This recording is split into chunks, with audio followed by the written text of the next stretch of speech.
Hey guys, I'll switch this up a little bit from the last couple that I've done and talk mainly just about the physical specifics of the edition that I'm looking at, and not really the review. You guys can read that if you want. But this here is American Noir. This is Library of America. It is my first read from these guys. I've never read one of their books before, and I am very impressed with what these guys did. First of all, the company, Library of America, is a non-profit company. Their books are decently expensive, but what you get here, this is about a $80 retail set. You can get it on Amazon for $50 to $60. It's got 11 novels in it. These are 11 classic noir novels. Up till the one that I just read, I have read 3 of these, and they're all top-notch. The one that I just read is The Talented Mr. Ripley, and it is 5 stars. That thing is insane. This book is really, really good. But to get to some of the specifics, this is what you're looking at. There's 2 volumes in here. Each one is 5-6 novels. What you're looking at is a relatively thin book. It's about 900 pages, and it's just very dense. Even this thin little book is probably a little over a pound. So it's pretty heavy. It's got its own dust jacket, uniform dust jacket across most of the volumes for Library of America. Very nice cloth bound look and feel to it. I honestly, it feels, as much as I talk about Centipede, it feels like Centipede cloth to me. It's just really nice. Like I said, very thin pages.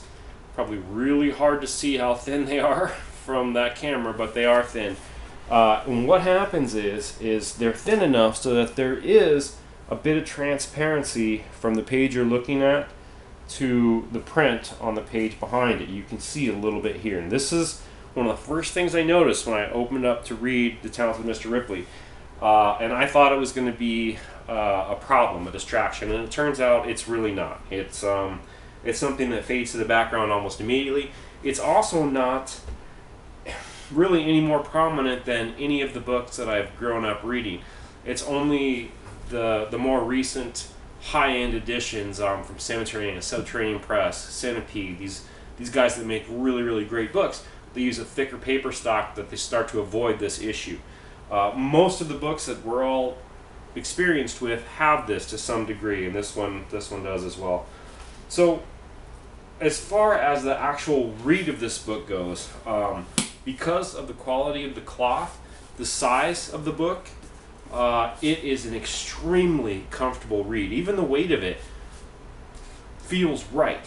It's just, they're very well designed. A lot of you can tell a lot of research went into the design of these, and they're, as far as I know, they're all here's another set I'm going to get into later.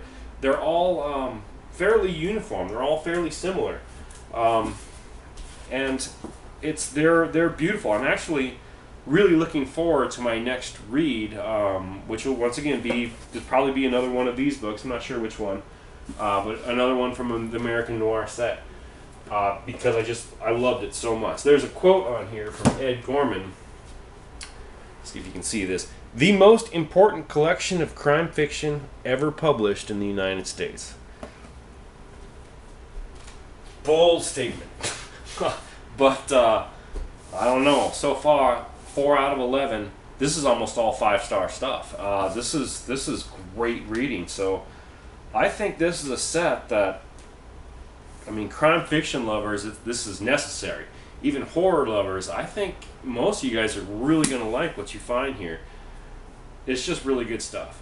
So take a look at the pictures, read the review of Talented Mr. Ripley, and but as far as I can tell so far, and we'll get back in subsequent reviews, Library of America is doing really, really good stuff, and I'm looking forward to reading some more of their books.